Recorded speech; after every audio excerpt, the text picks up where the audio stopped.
দেখো সকালবেলা সমস্ত আশীর্বাদ এই কাজ কমপ্লিট করে স্নান দান সেরে ঠাকুর পুজো আমার সব কিছু করা হয়ে গেছে।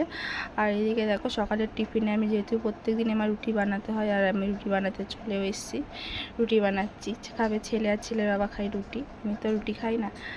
আর জন্য যে 4টে রুটি বানাচ্ছি, তাও বেশি হয়ে গেছে একটা, কারণ তোমার দাদা ভাই খাবে 2টো আর ছেলে একটা। থাক, একটা আমি চা দিয়ে খেয়ে নেব। দেখো প্রথমে রুটিটা চাটুটা এতটা গরম হয়ে গেছিলো, রুটিটা গরম হয়ে মানে হলুদ হয়ে গেছে, বুঝতে পারিনি কো। থাকে এই রুটিগুলো ভালো করে করি। চাটুটা অনেকটাই গরম হয়ে গেছিলো। আর দেখো বাইরে কেমন হাওয়া দিচ্ছে, রান্না করতে খুব অসুবিধা হয়। গ্যাসে মানে হাওয়া লাগে তো অনেক দেরি হয় রান্না করতে। আর আমাদের যেহেতু বাইরে চারিদিকে খোলা, সামনে দেখো প্লাস্টিক দিয়ে আছে, সাইডে প্লাস্টিক দিয়েছে, কিন্তু হয় না গো। রোদ মানে হাওয়া দেয় দেখুন না, ওগুলো উড়িয়ে নিয়ে চলে যায় হাওয়াতে।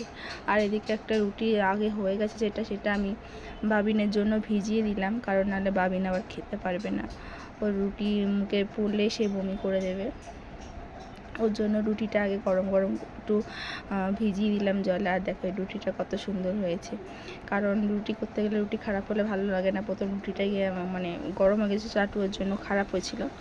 আর এই যে আমার রুটি বেলা হয়ে গেছে। রুটি বেলার জিনিসপত্রগুলো আমি প্লাস্টিকের মধ্যে বেঁধে এরকমভাবে গুছিয়ে রেখে দিই, কারণ বাইরে এমনি রেখে দিলে আরশোলা টারশোলা মুখ টুক দেয় কি, আমার ভালো লাগে না।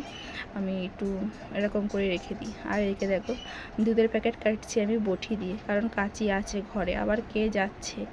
আমার তো হাতের কাছে সাজিয়ে রাখার মতন জায়গা নেই, যখন হবে তখন সব কিছুই সাজিয়ে গুছিয়ে রাখবো। এই জন্য বটি দিয়ে দুধের প্যাকেটটা কেটে নিলাম। আর ওই যে ছেলের দুধ গরম করবো, আর এদিকে একটু আমি চা বসিয়ে দিলাম। ঠান্ডাটা কমছেই না। চা খেতে অতটা আমি ভালোবাসি না, কিন্তু একটু আজকে করলাম। দুধ চাটা খেতে মোটামুটি আমার ভালোই লাগে, ওই জন্য একটু দুধ চা করলাম। আর দেখো হাঁচিও দিচ্ছি, দেখেছ। আর এদিকে আজকে রান্না করবো ডিম, ওর জন্য ফ্রিজে ছিল, ফ্রিজ থেকে ডিমটাও বার করে রেখে দিলাম, থাক একটু পরে সিদ্ধ বসাবো। আর এদিকে ভাবছি ভাতটাও বসিয়ে দিই, কারণ 9:30 বাজতে যায়। আমি আবার সকালে একটু ভাত খাই, ওর জন্য ভাতটা একটু তাড়াতাড়ি বসিয়ে দিই।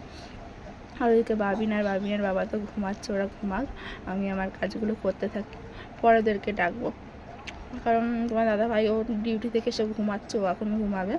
ছেলেকে রাখবো, ছেলেকে একটু ঘুম থেকে উঠিয়ে এটা একটু পড়াতে বসাতে হবে, কারণ ছেলের আছে কালকে থেকে এবার পরীক্ষা। আর এখানে আমার চাটাও হয়ে গেছে। আর দেখো চা করেছি পুরো 1 গ্লাস হয়ে গেছে, নিজের একার জন্য ওটা মাপ বুঝতে পারিনি, ওর জন্য 1 গ্লাস চা হয়ে গেছে।